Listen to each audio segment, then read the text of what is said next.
Od svojich prvých zapálených prejavov v mnichovských pivniciach si Adolf Hitler uvedomil brutálnu silu rečníctva. Uprostred hluku pohárov a tabakového dymu dokázali jeho slová umlčať davy a pritiahnuť pozornosť ako magnet. Ako naberal moc, jeho prejavy sa zmenili na masové podujatia, ktoré zhromažďovali zástupy ľudí po celom Nemecku. Norimberské zjazdy s tisíckami vlajok boli organizované do najmenšieho detailu. Na olympijskom štadióne v Berlíne hovoril pred 10 000 ľudí, ktorí odpovedali unisono. Pri Brandenburskej bráne sa jeho prejavy konali s veľkou pompéznosťou a organizáciou. Mnohokrát Hitler čakal až minútu, kým začal hovoriť, pričom úvodné ticho využíval ako súčasť svojej stratégie na úplné upútanie pozornosti publika. Ale prečo Hitler a nacisti prednášali také silné prejavy? Aké bolo tajomstvo, ktoré premieňalo ich slová na nástroj masovej kontroly?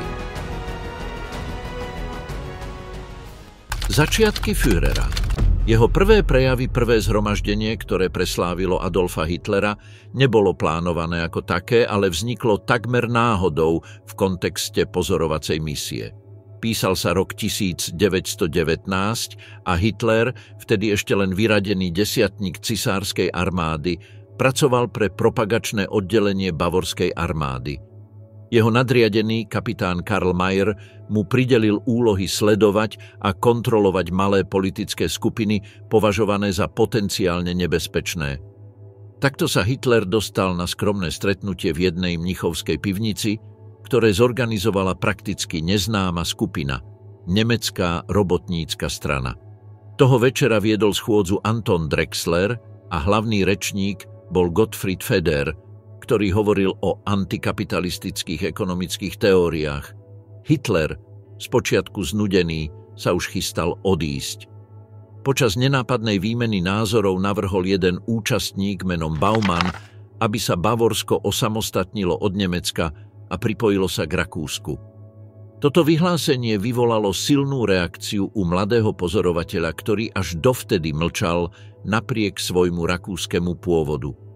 Bez toho, aby sa zdržal, si vypýtal slovo a predniesol krátky, ale razantný príhovor, ktorý nielenže vyvrátil argument svojho oponenta, ale aj prekvapil prítomných lídrov. Jeho intenzita, jasnosť a schopnosť vyjadrovať sa zanechali silný dojem, najmä na Antona Drexlera, jedného zo zakladateľov strany. Tento moment bol kľúčový.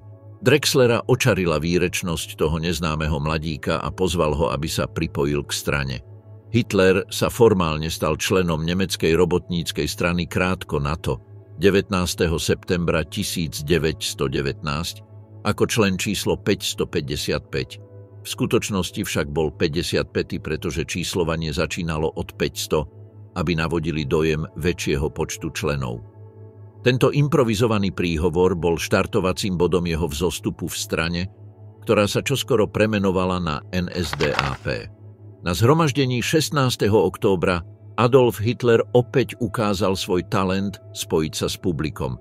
Tentoraz pri svojom prvom príhovore ako oficiálny člen strany.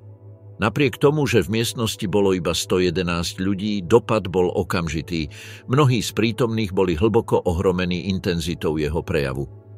Ako uvádza Joachim Fest vo svojej biografii o Hitlerovi, tento prejav bol skutočným emocionálnym výbojom.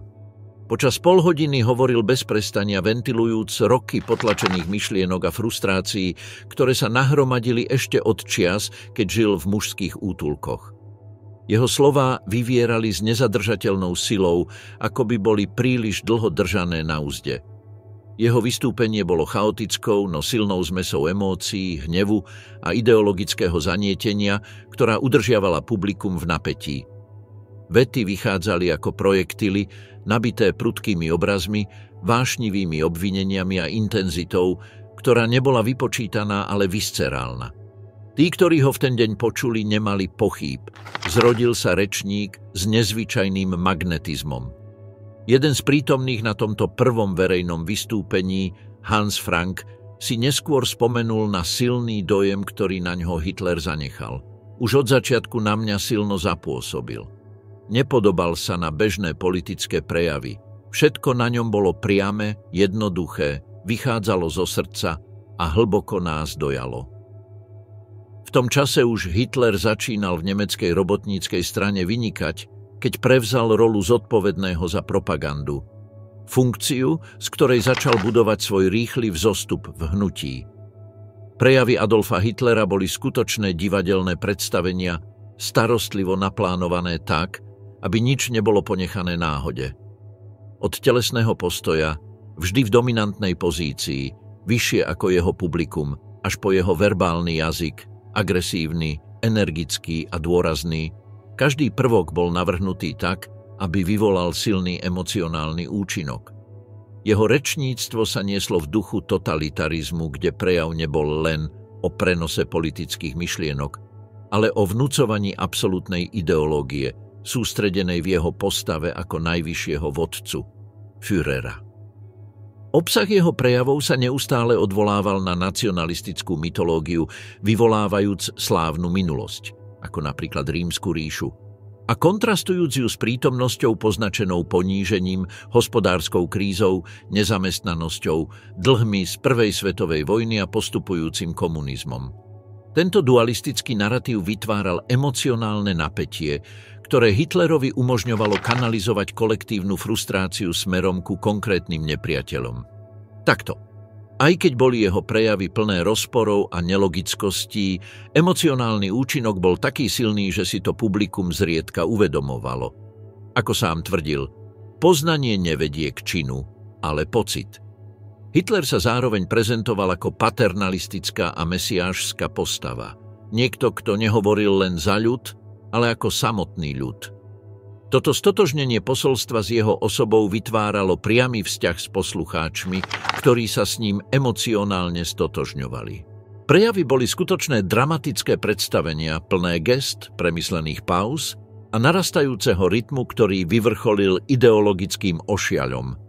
Keďže hovorené slovo neumožňuje pokojné analyzovanie ako písaný text, publikum sa nechalo unášať emóciou okamihu, ponorené do kolektívnej atmosféry vytrženia. Konečným cieľom bolo zhypnotizovať publikum, uvoľniť ich kolektívne podvedomie a ponúknuť im východisko z ich zúfalej situácie. Hitler používal jazyk obete a polarizácie, definujúc konflikt v absolútnych termínoch. My alebo oni, obete alebo kati. Tí, ktorí zdieľali jeho názory, patrili k vyššej komunite. Tí, ktorí ich nezdieľali, sa automaticky stali nepriateľmi. Tento nepriateľ bol označený ako choroba národného tela, ktorú treba odstrániť. Židia, komunisti, zdravotne postihnutí, homosexuáli. Celý prejav sa točil okolo pojmov ako Nemecko a ľud. Kľúčových slov opakovaných znova a znova na posilnenie vnútornej jednoty. Volanie vodcu, prejav k nemeckej mládeži Norimberk 1935, prejav Adolfa Hitlera k Hitlerjugend, prednesený 14. septembra 1935 počas straníckeho kongresu v Norimbergu, bol jedným z najsymbolickejších vystúpení nacistického režimu v súvislosti s nemeckou mládežou. Ohromujúca scéna ukazovala 50 000 mladých členov Hitlerjugend, zoradených s presnosťou na obrovskom štadióne, pozorne sledujúcich a uchvátených prejavom, ktorý trval viac ako hodinu. Rečník nízkej postavy a nevýrazného vzhľadu mal na sebe tesnú uniformu so zapnutým golierom až po krk. Často dvíhal zovretú päsť na zdôraznenie svojich slov, prerušovaný výkrikmi davu skandujúceho Sieg Heil. Očarení adolescenti sa zdali prijať si, aby sa prejav nikdy neskončil. Vo svojom prejave Adolf Hitler kritizoval domnelý úpadok mládeže počas Weimarskej republiky a predstavil nacistický ideál. Obratný ako chrt, odolný ako koža a tvrdý ako oceľ z krupu. Zachované zábery z podujatia, ktoré sa konalo 14. septembra 1935 počas Národného kongresu v Norimbergu, odrážajú dôkladne inscenovanú scénu podobnú tej z propagandistického dokumentu Leni Riefenstahlovej Triumf vôle, nakrúteného o rok skôr.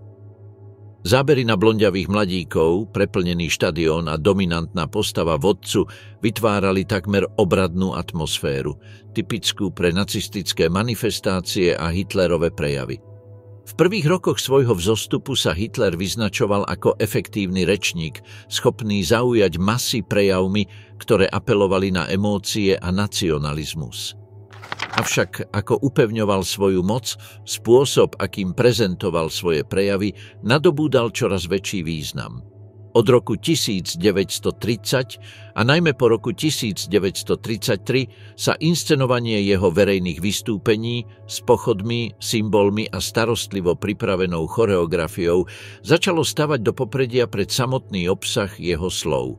Už počas volieb v roku 1932 táto teatrálnosť zanechala výrazný dojem na konzervatívne médiá, ktoré zdôrazňovali viac scénu ako samotné posolstvo. Nadmierna pompéznosť, s akou sa tieto podujatia organizovali, bola zjavná na udalostiach ako pochod 1. mája po nástupe nacistov k moci v roku 1933. Odhaduje sa, že sa na poliach Tempelhof zhromaždil 1,5 milióna ľudí. Ministerstvo propagandy podrobne určovalo logistiku. Pri formáciách po 6 ľudí v rade sa mohlo presúvať 18 000 osôb za hodinu. Predpokladalo sa, že prvá vlna dorazí o 2:00 popoludní a že manifestácia sa začne o 8:00 večer. Úplná kontrola médií zabezpečovala, že Hitlerové prejavy dosiahnu požadovaný účinok. Hlavné denníky nasledujúci deň uverejňovali jeho slová v plnom znení, boli hlavnou správou v rozhlase a nahrávky sa premietali krátko na to v týždenných filmových žurnáloch v nemeckých kinách. Tak sa frázy ako výzva byť rýchly ako chrt, odolný ako koža a pevný ako oceľ z krupu, rozšírili natoľko, že sa stali bežnými výrazmi bez uvedomenia si ich pôvodu v nacistickej propagande. Odolný ako koža a psi ako model pre mládež? To sú skutočne zvláštne ideály, ktoré Hitler vyhlasoval vo svojom patetickom prejave. Avšak toto prirovnanie nebolo vynálezom jeho vystúpenia pred Hitlerjugend v roku 1935, ale objavilo sa už o 10 ročie skôr v jeho manifeste Môj boj. V tomto texte boli tieto vlastnosti prezentované ako vojenské cnosti, bez výslovného výchovného zámeru. Napriek tomu je zrejmé, aký veľký význam autor pripisoval vojenskej mentalite a správaniu, ktoré sa mali stať piliermi spoločenského poriadku, ktorý chcel nacistický režim nastoliť. V roku 1935 už bola Hitlerova moc pevne ukotvená. Nemecká národno-socialistická strana mala 3,5 milióna členov a vnútorná opozícia bola eliminovaná. Nastal vhodný čas na projekciu moci režimu smerom navonok. Znovu zavedenie povinnej vojenskej služby, čím sa odstránilo jedno z najdôležitejších obmedzení Versajeskej zmluvy, znamenalo rozhodujúci krok k remilitarizácii krajiny. Hitlerov prejav k Hitlerjugend v Norimbergu nezostal bez následkov. V roku 1936 bola táto organizácia uznaná ako jediná mládežnícka skupina v krajine a od roku 1939 sa členstvo stalo povinným. Takmer 8 miliónov detí a adolescentov od 10 rokov nosilo uniformy, trénovalo v školách, zúčastňovalo sa vojenských cvičení a skladalo prísahy na vlajku. To všetko s cieľom byť obratní ako chrti, odolní ako koža a tvrdí ako oceľ z krupu a pripraviť sa na to, aby zabíjali a zomierali vo vojne, ktorá sa blížila. Hlas vodcu. Posadnutosť a rituál v Hitlerových prejavoch. Séria listov napísaných otorinolaryngológom Karlom Ottom von Eickenom odhalila podrobnosti o liečbách, ktoré Adolf Hitler podstúpil na zachovanie svojho hlasu, ktorému pripisoval zásadný význam vo svojej úlohe ako vodcu. V týchto dokumentoch boli presne popísané niektoré aplikované lekárske postupy a jasne sa ukazoval obrovský význam, ktorý Hitler pripisoval svojej rečníckej schopnosti. Von Eicken poslal tieto listy svojej sesternici Marii Stenebergovej a zostali uložené v rodinnom prostredí, až kým ich jeho prapravnuk Robert Dobgen neobjavil pri prezeraní starých archívov na akademické účely. Tento objav umožnil spoznať menej známu stránku diktátora. Jeho neustály strach zo straty hlasu, čo ho robilo zraniteľným pred verejným obrazom. V tom čase bol Karl Otto von Eichen najuznávanejším otorinolaryngológom v Nemecku a staral sa o Hitlera približne 10 rokov, odkedy sa v roku 1935 začali jeho hlasové ťažkosti. Od svojej prvej konzultácie Hitler prejavoval výrazný strach z vážnej choroby a požadoval, aby bol úplne úprimne informovaný o svojom zdravotnom stave. Toto prvé stretnutie sa uskutočnilo 23. mája 1935 v štátnej kancelárii v Berlíne. Lekárske záznamy uvádzali pacienta pod menom Adolf Müller, hoci sa neskôr potvrdilo, že išlo o Adolfa Hitlera. Hlas nacistického vodcu bol kľúčovým nástrojom jeho moci, pretože jeho ohnivé a starostlivo divadelné prejavy mu umožňovali upevniť si ľudovú podporu a udržať kontrolu nad masami. Listy odhalili, že Hitler raz odložil chirurgický zákrok na odstránenie polipu na hlasivkách potom, ako mu lekár vysvetlil, že po operácii bude musieť dodržiavať hlasový pokoj. Rozhodol sa počkať až do momentu, keď prednesie dôležitý prejav, než sa podrobí zákroku, čím jasne ukázal, ako veľmi si cenil svoju schopnosť hovoriť na verejnosti. V korešpondencii von Eichen nikdy nespomenul, že jeho pacient bol zodpovedný za milióny úmrtí počas holokaustu a druhej svetovej vojny. Jeho rozprávanie zostalo striktne v lekárskych medziach, bez akýchkoľvek odkazov na historický a morálny kontext, ktorý obklopoval muža, o ktorého zdravie sa staral. Okrem hlasu bol ďalším kľúčovým prvkom v postave Adolfa Hitlera jeho reč tela. Každé gesto, pohyb rúk, postoj alebo výraz tváre boli súčasťou starostlivo vypracovanej scenérie. Hoci vyhlasoval svoju vieru v osud a bol presvedčený, že jeho slová a činy sú vedené akousi vyššou silou, takmer ako by konal pod vplyvom nadprirodzenej vôle, existovalo mnoho aspektov jeho správania, ktoré nenechával na náhodu. Práve naopak študoval ich s precíznosťou a prispôsoboval ich svojim záujmom, formujúc ich podľa toho, čo považoval za najefektívnejšie pre svoje ciele. Rečníctvo Adolfa Hitlera, intenzívne, agresívne a nabité dramatizmom, sa stalo jednou z jeho najrozpoznateľnejších osobných črt, viditeľnou už od jeho prvých krokov na politickej scéne. Jeho takmer vrodená schopnosť ovládnuť davy, dojať a presvedčiť slovom bola pestovaná s mimoriadnou starostlivosťou. V jeho prejavoch nebolo ponechané nič na náhodu. Každý detail bol premyslený vodcom, ktorý riadil osud Tretej ríše s násilím a brutálnym odhodlaním. Táto stránka bola zväčšnená objektívom jeho osobného fotografa Heinricha Hoffmanna.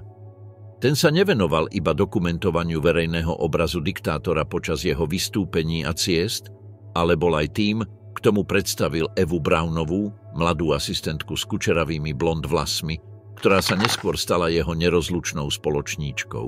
V časoch, keď nefotografoval nacistického vodcu, Hoffmann aktívne spolupracoval na zdokonaľovaní jeho nezameniteľného štýlu prejavu, doľaďujúc najviac divadelné aspekty jeho rečníctva. Tvorili dokonale zosúladenú dvojicu.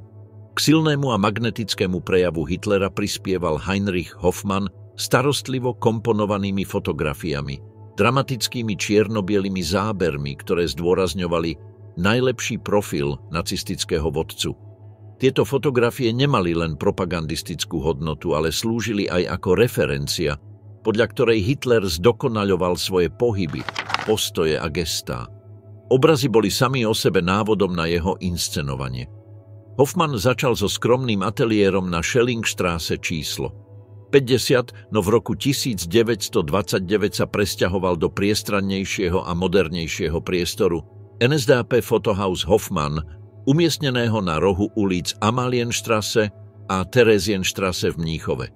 Tam okrem portrétovania ponúkal aj predaj fotoaparátov a filmov.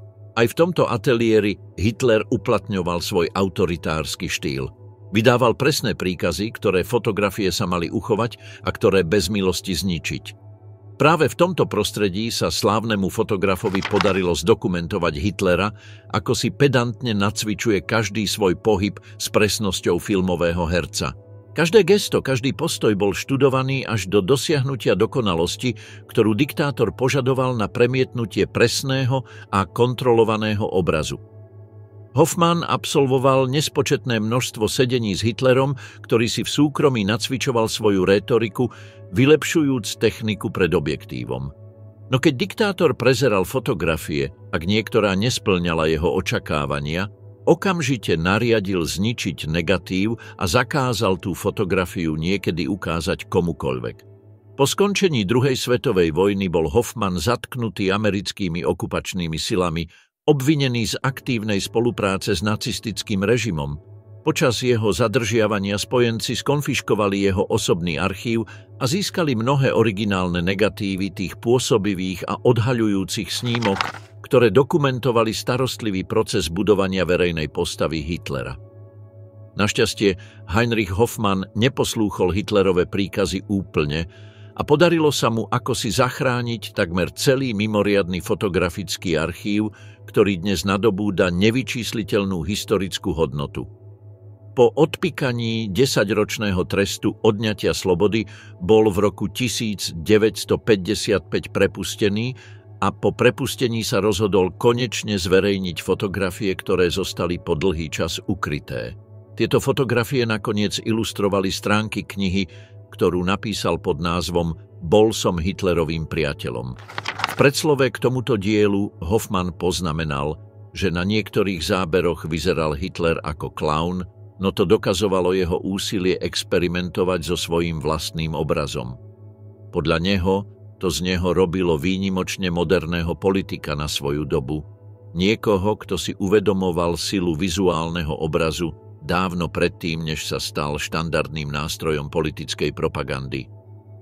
Dnes, 90 rokov potom, ako boli tieto fotografie nasnímané v roku 1934, je jasnejšie než kedykoľvek predtým, aké ústredné miesto mala vizuálna prezentácia a reč tela v stratégii diktátora. V osamelosti fotografického štúdia si Hitler s chladnou hlavou nacvičoval svoje najzúrivejšie pózy a pohyby, milimetrovo si budujúc postavu, ktorá mala ovládnuť masy. A podarilo sa mu to.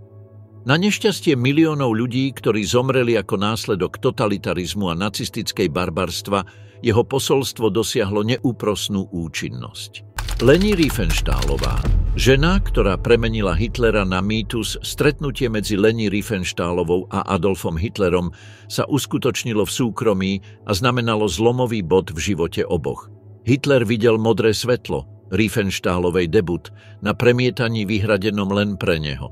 Film, ktorý sama režírovala a hrala v ňom bez takmer akýchkoľvek prostriedkov, ho hlboko ohromil. Objavil v ňom nielen výnimočný filmový talent, ale aj ženu, ktorej krása a fyzická prítomnosť zosobňovali árijský ideál, ktorý režim túžil propagovať. Hitler rýchlo pochopil, že Leni môže byť viac než umelkyňa, môže sa stať estetickým nástrojom moci. Ich vzťah nebol intímny v telesnom zmysle, ale politický a symbolický. Hitler ju nechcel iba pri sebe, túžil ju integrovať do aparátu Tretej ríše ako kľúčovú postavu pri budovaní vizuálnej predstavivosti nového poriadku. Leni túto úlohu prijala s nadšením. Fascinácia bola obojstranná. On v nej videl zosobnenie novej nemeckej ríše a ona v ňom videla možnosť realizovať svoju umeleckú víziu na nepredstaviteľnej úrovni s neobmedzenými zdrojmi a tvorivou slobodou v rámci režimu. Tak sa Riefenstahlová stala hlavnou režisérkou nacizmu. V roku 1935, len 3 roky po ich prvom kontakte, režírovala svoje najslávnejšie dielo – Triumf vôle. Dokument, ktorý zachytával zjazd nacistickej strany v Norimbergu, bol natočený v monumentálnom, takmer náboženskom štýle, ktorý premenil politické zhromaždenie na filmový rituál oslavy. Postava Hitlera bola obklopená symbolmi, dokonale organizovanými masami a choreografiou moci, ktorá vyžarovala poriadok, veľkoleposť a osudovosť. Film bol považovaný za majstrovské dielo kinematografie vďaka technickým inováciám, dynamickému strihu a práci s obrazom. No zároveň bol poznačený svojím účelom oslavovať totalitný režim. Aj po rokoch bol Triumf vôle predmetom analýz, tak pre svoju filmovú hodnotu, ako aj pre silu propagandy, ktorú niesol. Film Triumf vôle sa zameriaval na zjazd Nemeckej národno-socialistickej strany, ktorý sa konal v meste Norimberg v septembri 1934. Toto podujatie, ktoré zhromaždilo viac ako 700 000 členov NSDAP, SA, SS, Hitlerjugend a iných spriaznených organizácií, bolo navrhnuté nielen ako ukážka politickej jednoty, ale aj ako masová show, precízne zorganizovaná s cieľom byť zväčšnínená kamerami Leni Riefenstahlovej. Počas niekoľkých dní sa konali pochody, prejavy, symbolické rituály a ceremónie lojality, všetko navrhnuté s takmer vojenskou presnosťou. Jedným z kľúčových momentov bol prejav Adolfa Hitlera, v ktorom ohlásil upevnenie režimu a potvrdil svoju pozíciu nepopierateľného vodcu nemeckého ľudu. Čerstvo vymenovaný prezident ríše po smrti Paula von Hindenburga o mesiac skôr využil toto zhromaždenie na verejné vyhlásenie zlúčenia funkcie kancelára a hlavy štátu, čo z neho v praxi urobilo absolútneho Führera Nemecka. Jeho posolstvo sa sústredilo na myšlienku národnej jednoty, poslušnosti, rasovej čistoty a budúcej veľkosti. Rečnili aj ďalší nacistickí lídri ako Rudolf Hess, ktorý otvoril zjazd v mesiášskom tóne, a Heinrich Himmler, ktorý vyzdvihol disciplínu SS. Na rozdiel od tradičného dokumentu Riefenstahlová vytvorila svoje dielo s jasným estetickým a propagandistickým zámerom, čím porušila princípy objektivity žánru. Film nemá za cieľ rozprávať ani analyzovať, ale oslavovať a glorifikovať. Režisérka používa zábery z výšky, symetrické kompozície a rytmický strih, ktorý premieňa pochody na vizuálne pôsobivú choreografiu. Prejavy nie sú zachytené v celku, ale útržkovito, ako súčasť zvukovej stopy, ktorá vizuálne sprevádza oslavu nacistickej moci. Samotný Hitler je filmovaný z uhlov, ktoré posilňujú jeho obraz charizmatického, takmer božského vodcu. Názov filmu Triumf vôle, inšpirovaný Nietzscheovskými ideami, zodpovedal priamo propagandistickému cieľu predstaviť Führera ako nástroj nemeckého zmrtvých vstania, muža predurčeného na obnovenie strateného lesku po Versailleskej zmluve. Pod vedením Riefenstahlovej sa norimberský zjazd stal prvým politickým aktom, ktorý bol od základu navrhnutý ako vizuálne divadlo, premyslený do posledného detailu pre účely filmovania a masového šírenia. Bol to nepochybne zrod politického filmu ako nástroja ideologickej kontroly a vrcholné spojenie umenia a moci v Tretej ríši. Triumf vôle nebol obmedzený na zaznamenanie politickej udalosti tak, ako sa stala. Namiesto toho premenil realitu podľa vizuálnych požiadaviek filmového jazyka. Film bol postavený ako umelecké dielo s jasným propagandistickým zámerom, kde scenéria, svetlo a kompozícia boli navrhnuté s rovnakou precíznosťou ako ideologický obsah. Albert Speer, osobný Hitlerov architekt a neskôr prezývaný Diablov architekt, sa aktívne podieľal na produkcii, navrhujúc monumentálne scény a osvetľovacie systémy, ktoré dodali obrazom ich veľkolepý a takmer mystický charakter. Oficiálna premiéra filmu sa uskutočnila 28. marca 1935 a rýchlo získal medzinárodné uznanie. Bol ocenený na filmových festivaloch v Benátkach a v Paríži, kde kritika chválila jeho inovatívnu formu a dokonalú estetiku režisérky. Týmito oceneniami si Leni Riefenstahlová zabezpečila pozíciu ústrednej postavy európskej kinematografie a jej meno začalo s obdivom a úžasom rezonovať aj mimo nemeckých hraníc. Úspech jej poskytol ešte väčšiu platformu. V roku 1936, využijúc svoj narastajúci prestíž, Riefenstahlová režírovala Olympiu, ambiciózny dokument o olympijských hrách v Berlíne. Toto nové dielo, považované za ďalší technický klenot, spečatilo jej povesť ako najuznávanejšej filmárky sveta v tom čase. Jej schopnosť zachytiť krásu ľudského tela v pohybe, ovládanie rytmu a obrazu, ako aj neustále vizuálne inovácie boli obdivované dokonca aj tými, ktorí spochybňovali jej blízkosť k nacistickému režimu. Jedným z kľúčových aspektov jej kariéry však bola úplná podpora, ktorú dostávala od moci. Zatiaľ čo mnohí nemeckí filmári trpeli škrtmi a cenzúrou, Riefenstahlová mala neobmedzený prístup k zdrojom.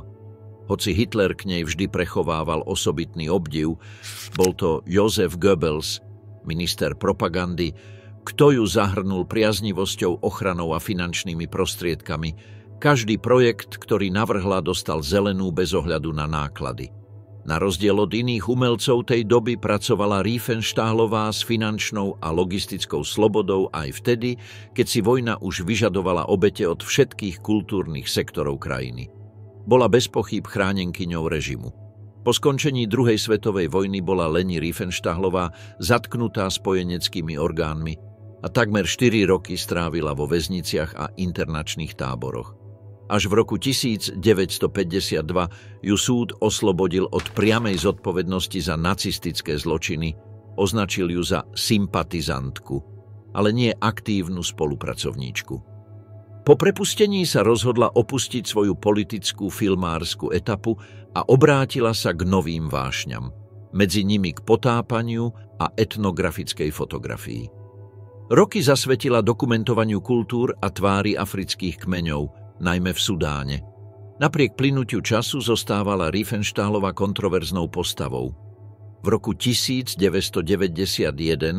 už ako 89-ročná, navštívila Španielsko, aby predstavila svoju knihu spomienok, autobiografiu, v ktorej rozprávala o svojom vzťahu s nacistickým režimom, prekážkach, ktorým čelila v zahraničí počas Tretej ríše a o ťažkých momentoch po vojne. Počas prezentácie jej príbeh sprevádzali zábery z jej filmov, tak pred kamerou, ako aj za ňou. Jej nezvyčajná energia a bystrosť prekvapili všetkých prítomných, ktorí si čoskoro začali klásť nepríjemné otázky o jej minulosti. Jednou z najčastejších otázok zo strany verejnosti a tlače bolo, či Riefenstahlová udržiavala s Adolfom Hitlerom aj osobný vzťah presahujúci profesionalitu. Ona odpovedala s jej charakteristickým sebavedomím. Hitler bol mimoriadne príjemný človek. Jeho charizma bola nepopierateľná. Zároveň však kategoricky odmietla akékoľvek formálne politické väzby. Nikdy som nebola členkou nacistickej strany, tvrdila bez zaváhania.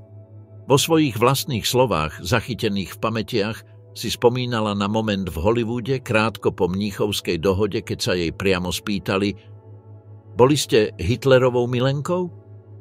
S úsmevom zvyčajne odpovedala: "Nie, to sú nepodložené klebety.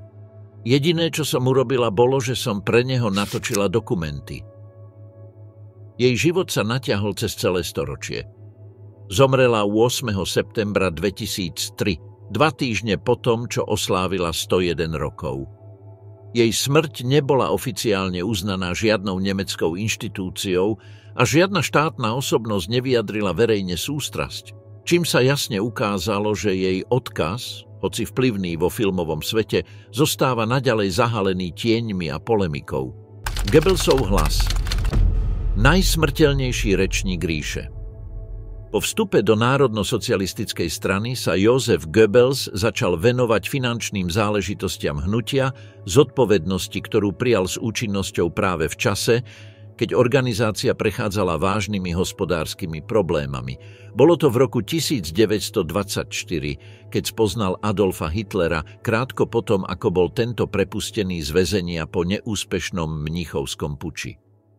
Stretnutie hlboko poznačilo oboch. Rozpoznali v sebe talentovaných rečníkov a Hitler v Goebbelsovi videl kľúčový nástroj na dobitie politickej scény.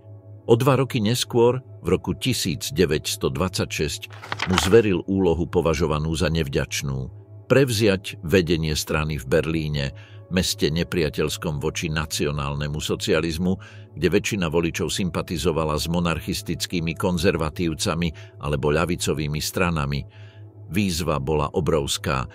Hneď po príchode do hlavného mesta vystúpil Goebbels z vlaku na stanici Potsdamer Bahnhof, ťahajúc so sebou batožinu a výtlačok Mein Kampf pod pazuchou. Bez meškania zamieril do miestnej kancelárie NSDAP, odhodlaný vniesť poriadok medzi rozptýlených členov. Jeho prvým cieľom bolo ozdraviť stranícke financie. Požadoval od 600 000 členov, aby platili mesačný poplatok 3 marky a zaviedol vstupné na zhromaždenia ako doplnkový zdroj príjmu. Taktiež preorganizoval pouličné aktivity strany, reorganizujúc SA pod velením Kurta Daluegeho s cieľom urobiť ich efektívnejšími v berlínskych uliciach. Súčasne založil noviny Der Angriff, útok, ktoré sa čoskoro stali jeho hlavnou propagandistickou zbraňou. Na zvýšenie viditeľnosti NSDAP v vyslovene nepriateľskom prostredí Goebbels siahol po agresívnych vizuálnych technikách. Nahradil staré propagandistické plagáty veľkoformátovými afišmi s výraznými farbami a provokatívnymi sloganmi ako Lenin alebo Hitler či Cisár Ameriky hovorí v Berlíne. Jeho cieľ bol jednoduchý – vyvolať reakciu, dobrú alebo zlú, len aby sa o strane hovorilo. Ako sám otvorene povedal, Berlínčania nás musia urážať, osočovať, bojovať proti nám, byť nás, ale musia o nás hovoriť. Počas tohto obdobia Goebbels vytvoril niekoľko zo svojich najslávnejších sloganov, ktoré ilustrujú jeho neobmedzený pohľad na propagandu.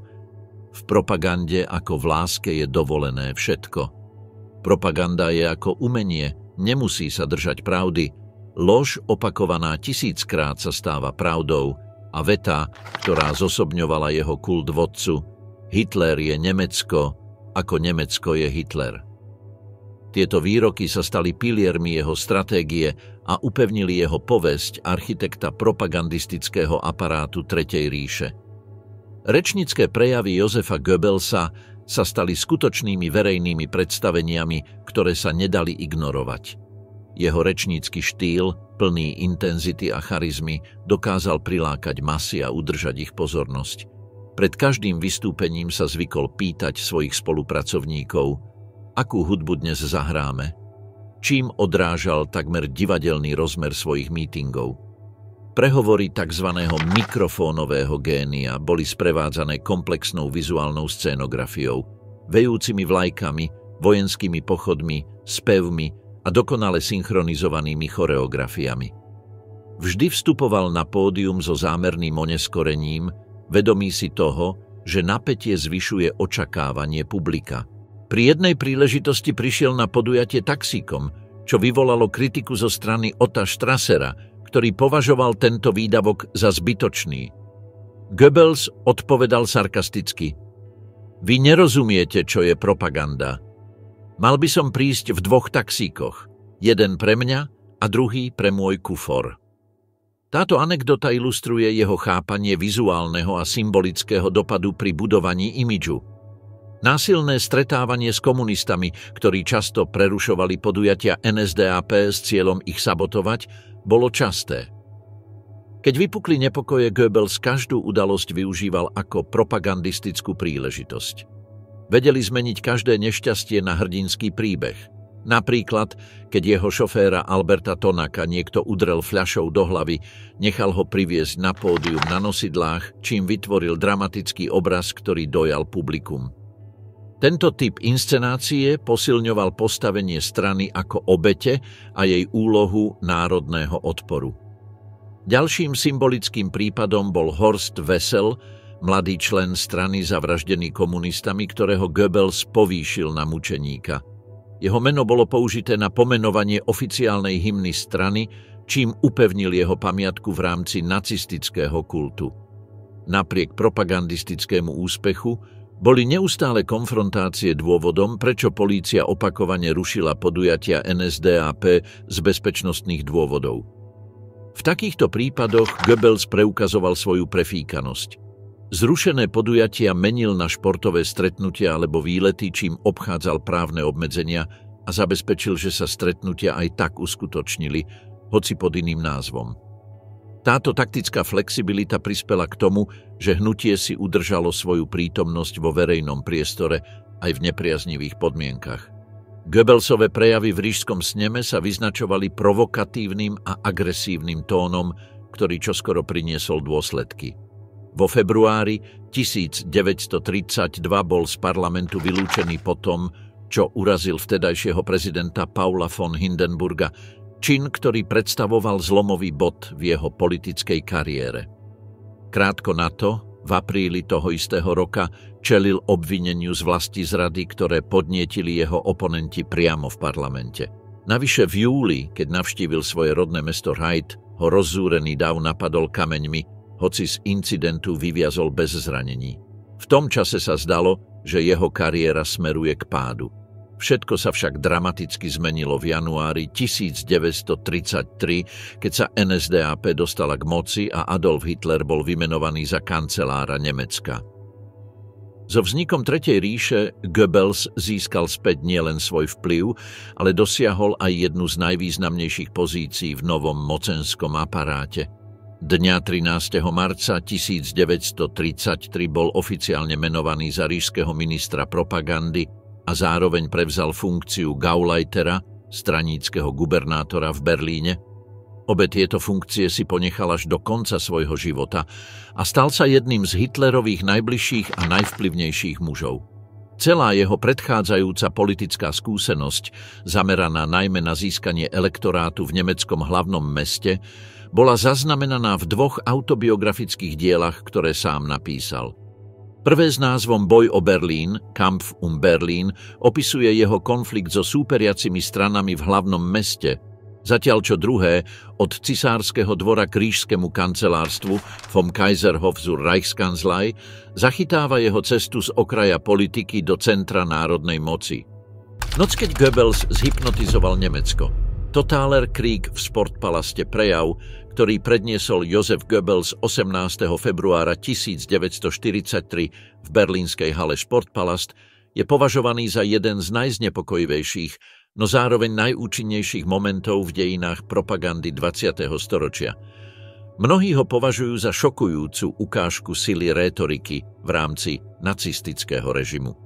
Podľa analýzy publikovanej v Die Welt v roku 2013 bol tento prejav opísaný ako typ retorické dielo veľkej presnosti, úspešný propagandistický ťah, ktorý dokázal predĺžiť agóniu Tretej ríše o niekoľko mesiacov. Spisovateľ Raphael Seligman ho označil za možno najpôsobivejší akt politickej sugestie v modernej histórii, ktorý vyvolal masovú psychologickú reakciu s reálnymi dôsledkami na vojenskej aj spoločenskej úrovni. Zábery z Goebbelsovho prejavu, najmä moment, keď položí neslávne známu otázku o totálnej vojne a dav nadšene zareaguje revom, sa stále objavujú v dokumentoch o nacizme. Táto udalosť sa zapísala do kolektívnej pamäti ako symbol masovej manipulácie. Mnohé vzdelávacie materiály reprodukujú 10 záverečných otázok prejavu, vyzývajúc študentov, aby analyzovali ich obsah aj rečnícke techniky použité na zmobilizovanie národa. Existujú 3 hlavné dôvody, prečo si tento prejav udržal takú silnú prítomnosť v priebehu času. Prvým je jeho ikonický charakter ako propagandistickej udalosti, inscenovanej s milimetrovou presnosťou na mieste nabitom symbolikou a široko šírenej prostredníctvom médií ako rozhlas, tlač a filmové týždenníky. Mediálne pokrytie bolo úplné, čo znásobilo jeho dopad. Druhým dôvodom je samotná postava Goebbelsa. Tento prejav obzvlášť surovo ilustruje jeho propagandistický štýl, precízny, neúprosný a emocionálne vypočítaný. Predstavuje jeho schopnosť využívať všetky dostupné prostriedky s chladnou stratégiou a bezhraničným fanatizmom. Tento prejav sa tak stal archetypom nacistickej propagandy a jeho odkaz žije dodnes.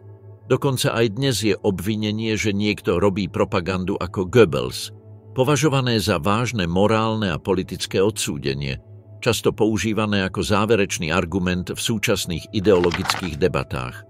Tretím prvkom, ktorý udržiava rezonanciu prejavu z 18. februára 1943, je jeho charakter ako ukážkového prípadu kolektívnej manipulácie.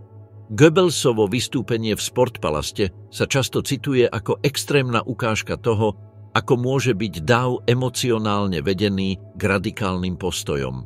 Publikum, viditeľne rozvášnené, nielenže schválilo návrh totálnej vojny, ale žiadalo ešte extrémnejšiu verziu, bez otázok prijímajúc slová rečníka. Goebbelsove vety boli prijímané s nadšením, zatiaľ čo auditorium sa zdalo pripravené nasledovať ho bez výhrad, akoby v kolektívnom tranze. Tento jav bol interpretovaný ako dôkaz toho, aká zraniteľná môže byť spoločnosť vystavená nepretržitému bombardovaniu propagandou a podporuje teóriu, že nacistické Nemecko padlo pod hypnotický vplyv totalitného mediálneho systému, ktorý zničil kritické myslenie. Slávny výraz totálna vojna, ktorý sa stal symbolickým jadrom toho dňa v Berlíne, nebol Goebbelsovým vynálezom. Táto fráza už od polovice 30. rokov silno rezonovala, keď sa vďaka vplyvu generála Ericha Ludendorfa, veterána Prvej svetovej vojny, premenila na strategické heslo. Jeho kniha, vydaná v roku 1935 a nazvaná príznačne Der totale Krieg, mala vtedajší v Nemecku veľký ohlas a pomohla upevniť túto myšlienku ako kľúčový vojenský a politický princíp pre budúci globálny konflikt. Ludendorff spojil dve hlavné myšlienky.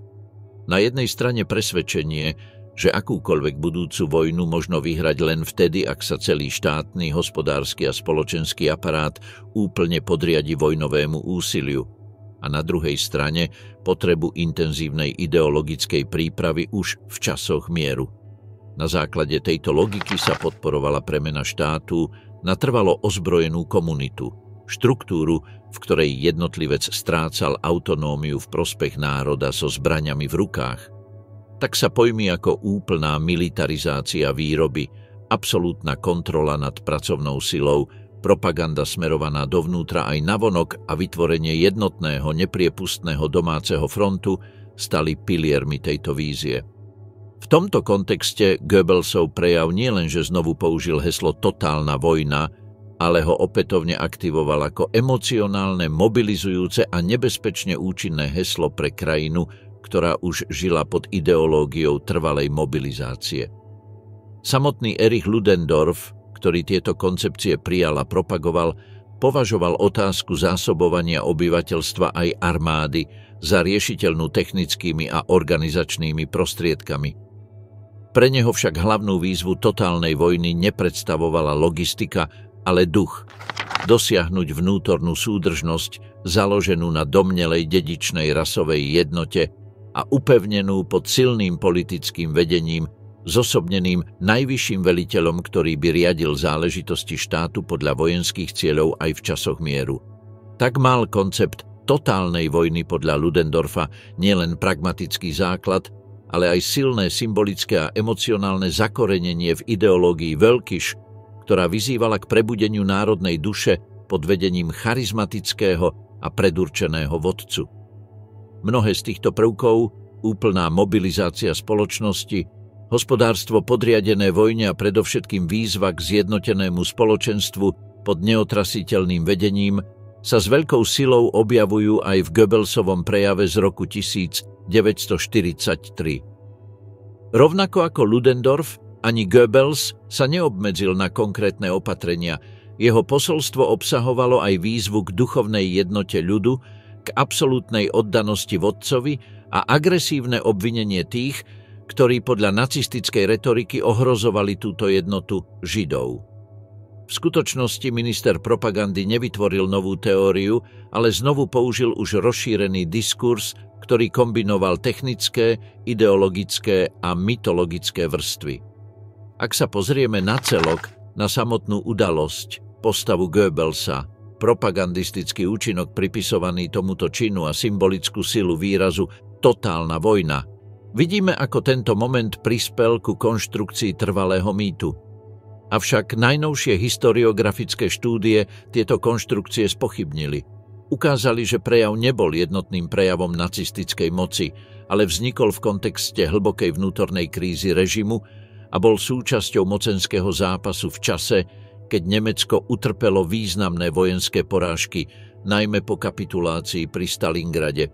Táto kniha sa venuje práve tejto analýze, skúmaniu politického pozadia a skutočných dôsledkov propagandistického aktu v Sportpalaste.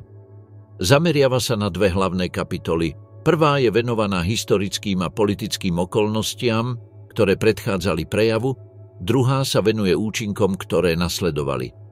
Obe sú rámcované 3. kapitolou, ktorá predstavuje úplný text prejavu spolu s kritickým a podrobným komentárom, ktorý uľahčuje jeho pochopenie v celej jeho zložitosti. Posledný Hitlerov prejav, záverečný hlas Tretej ríše, dňa 30. januára 1945, presne pred 80 rokmi, Adolf Hitler odoslal svoj posledný verejný odkaz nemeckému ľudu. Bola to vopred pripravená nahrávka, odvysielaná rozhlasom o 10. večer, zatiaľ čo sa Tretia ríša rozpadala pod tlakom spojeneckého postupu. Krátko po tomto vyhlásení sa diktátor uzavrel v bunkri ríšskeho kancelárstva v podzemnom útočisku, z ktorého už nikdy nevyšiel živý. Vyhlásil sa za večného, určeného trvať 1000 rokov. No Tretia ríša prežila len 12. Zrodila sa so sľubom obnoviť stratenú veľkosť Nemecka, vrátiť mu miesto vo svete a pomstiť poníženia utrpené po Prvej svetovej vojne. Jej vodca obvinil Židov a zahraničné mocnosti zo všetkých problémov krajiny a prezentoval sa ako spasiteľ nemeckého národa. Nasledovala jedna z najhlbších tragédií 20. storočia. Vojna, ktorá si vyžiadala milióny životov, zredukovala mestá na popol a stiahla Nemecko do úplnej porážky. Národ zostal rozdelený, poznačený bolesťou, hanbou a traumou, ranou, ktorá sa začala hojiť až pádom Berlínskeho múru v roku 1989. Dňa 30. januára 1933, teda pred 92 rokmi, Adolf Hitler prevzal úrad ríšskeho kancelára. Len 2 dni na to, 1. februára, sa prvýkrát prihovoril nemeckému národu so správou plnou sľubov jednoty, veľkosti a obnovy. 12 rokov neskôr, presne 30. januára 1945, predniesol svoj posledný verejný prejav, tentoraz pred zničeným, zrúteným Nemeckom. Rovnako ako v tom prvom odkaze, nacistický vodca opäť apeloval na víziu odtrhnutú od reality, ignorujúc dôkazy o blížiacom sa kolapse. Namiesto prijatia porážky žiadal úplnú obetu od obyvateľstva, ktoré už bolo vojnou zdevastované. Tým, ktorým sľuboval prosperitu, teraz ponúkal len smrť alebo odpor až do konca. V januári 1945 už sovietske jednotky hlboko prenikli na nemecké územie. Postup na Berlín bol neustály a nemecké vojská ho nedokázali zastaviť. Hitler však stále veril, že keď zabezpečí prístup k uhliarskej rope, dokáže uvoľniť dostatok jednotiek Wehrmachtu na posilnenie obrany Hornej Slieska. Oblasti, ktorá bola vtedy ešte pod nacistickou kontrolou, ale čoskoro mala padnúť do rúk Červenej armády. Táto zóna zodpovedala častiam dnešného Poľska, Českej republiky a Slovenska. Hitler odhadoval, že potrebuje 2 mesiace na reorganizáciu a odpor, no čas mu neprial. Situácia neumožňovala takéto čakanie. Minister propagandy Josef Goebbels, jeho najvernejší nasledovník, si do denníka zapísal, že Führerove plány odrážali víziu úplne odtrhnutú od závažnosti chvíle. Dňa 30. januára, pri príležitosti 12 rokov od svojho nástupu do úradu ríšskeho kancelára, sa Hitler rozhodol opäť prihovoriť nemeckému národu. V ten istý deň ráno dostal zdrvujúcu správu od Alberta Speera, ministra zbrojárstva a hlavného architekta režimu. V dokumente Speer varoval, že vojnové hospodárstvo a zbrojárska výroba sú prakticky v kolapse. Strata Hornej Slieska odrezala kľúčové dodávky zbraní, tankov a munície, čo znemožňovalo udržať jednotky vybavené na fronte. Hodnota našich vojakov už teda nemôže vyrovnať prevahu nepriateľa vo výzbroji, písal Speer. Hitler reagoval odmietavo. Takéto správy netoleroval. Zakázal Speerovi zdieľať dokument s ostatnými členmi vlády a jasne mu dal najavo, že akékoľvek závery o stave výzbroje musí riešiť výlučne on. Neskôr informoval Goebbelsa, že vystúpi s posolstvom k národu na pripomenutie výročia toho, čo nazýval uchopením moci. Rozhodnutie Goebbelsa prekvapilo. Od porážky pri Stalingrade sa Hitler verejne nevyjadroval a už 2 roky sa priamo neobracal na obyvateľstvo. Ani tento raz sa neobjavil osobne. Posolstvo malo byť zvukovou nahrávkou odvysielanou o 10. večer toho istého 30. januára. Goebbels sa obával, a pravdepodobne oprávnene, že v tak kritickom momente, keď sa nepriateľ blížil k srdcu Nemecka, by neprítomnosť Führera na symbolicky tak dôležitej udalosti mohla byť vnímaná ako tiché priznanie vojenského kolapsu, čo už bolo zjavné. Pre režim bolo životne dôležité udržať morálku armády a odhodlanie civilného obyvateľstva. Akýkoľvek náznak slabosti alebo rezignácie mohol urýchliť konečný pád. Vo svojom poslednom verejnom vystúpení, presne 12 rokov po svojom prvom prejave ako kancelár, sa Hitler pokúsil povzbudiť nemecký ľud. Oslovil národ s cieľom oživiť bojového ducha, apeloval na úplné odovzdanie a priamo požadoval najvyššiu obetu. Ako obvykle, vyhol sa akémukoľvek priznaniu zodpovednosti a opäť sa uchýlil k myšlienke o medzinárodnom židovskom sprisahaní ako príčine kritickej situácie, ktorou Nemecko prechádzalo. Nestojí za to hádať sa s tými večnými hlupákmi, ktorí si myslia, že Nemecko bez zbraní by nebolo cieľom tohto židovského svetového sprisahania, vyhlásil. A aby posilnil svoj argument, použil zvieracie obrazy. Myslieť si niečo také by bolo ako popierať základné zákony prírody, kedy bol bezbranný hus naposledy neskonzumovaný líškou len preto, že nemal nepriateľské úmysly, a kedy sa vlk vzdal útoku len preto, že ovce nemajú žiadnu ochranu. Tieto surové a symbolické prirovnania zakrývali to, čo poslucháči v skutočnosti očakávali, jasné vysvetlenie budúcnosti vojny.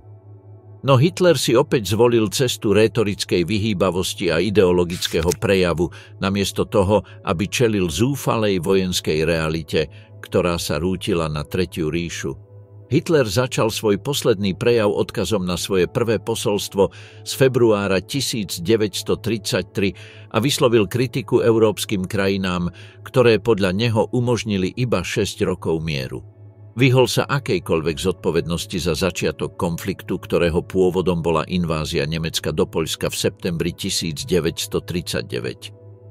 Následne obhajoval svoje vládnutie v období pred vojnou a zdôraznil, že podľa jeho slov sme počas tých 6 rokov nadľudským úsilím dokázali obnoviť schopnosť nemeckého národa vzdorovať a posilniť jeho sebadôveru, nezávisle od akéhokoľvek vojenského vybavenia. Napriek kritickej vojenskej situácii sa v tom čase pokúsil vyjadriť optimizmus vyhlásením nádeje na víťazstvo, ktoré sa už javilo ako nereálne. To strašné osudové dianie, ktoré sa odohráva na východe, so svojimi zničujúcimi dôsledkami pre mestá a obyvateľstvo, bude nakoniec prekonané maximálnym úsilím napriek neúspechom a tvrdým skúškam. Všetko však nasvedčovalo tomu, že tento predpoklad sa nemohol naplniť.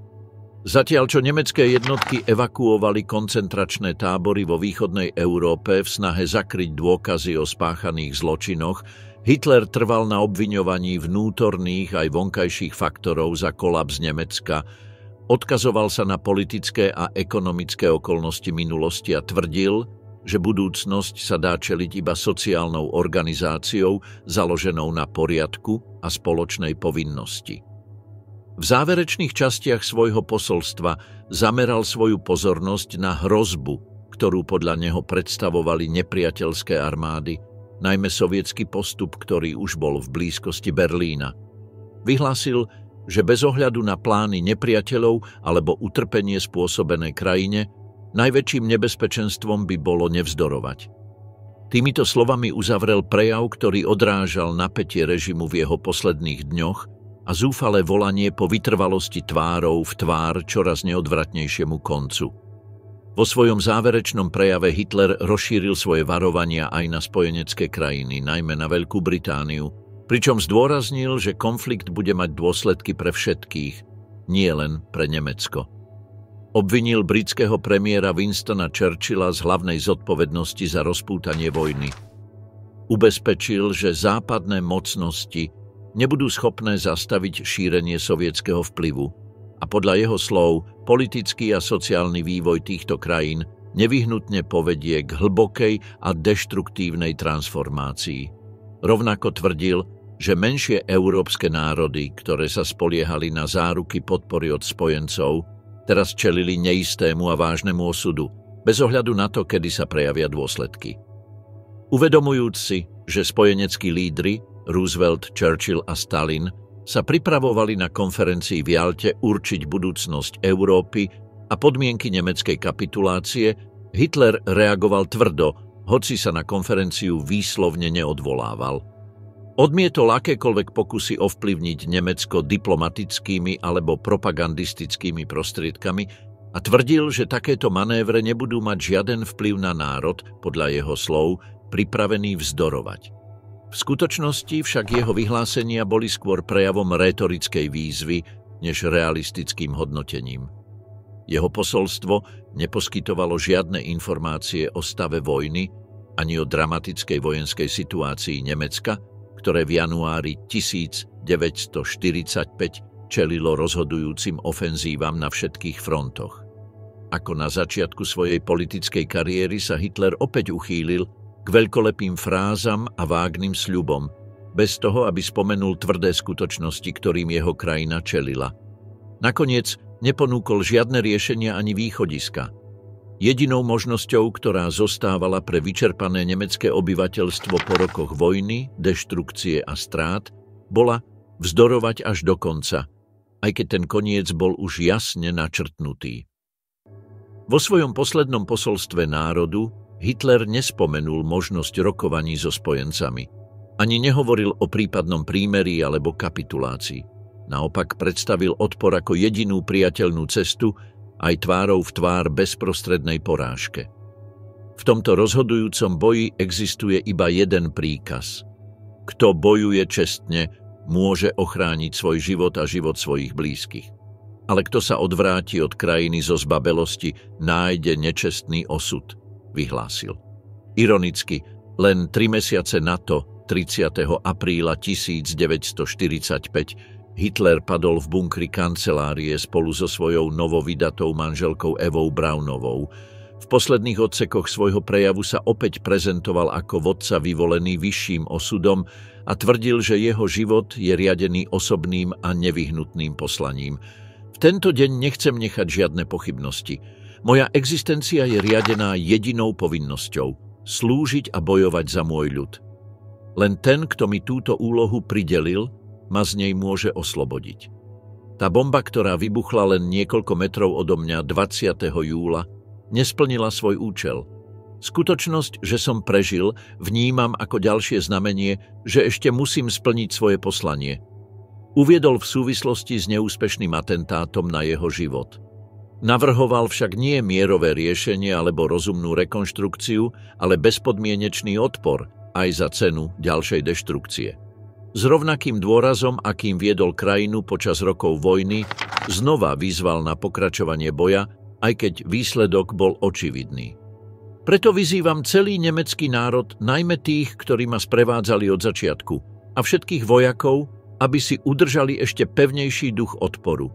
Len tak budeme môcť raz položiť na hroby tých, čo padli v tomto boji, veniec so slovami a predsa ste zvíťazili.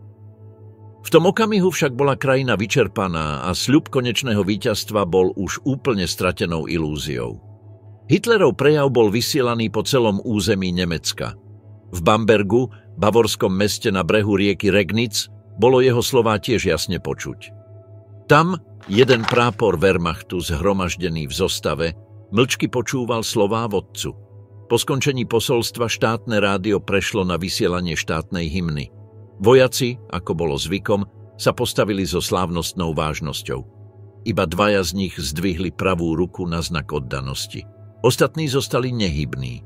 Boli to jediní, ktorí vykonali nacistický pozdrav v geste, ktoré kontrastovalo s mlčaním tých, ktorí ich obklopovali.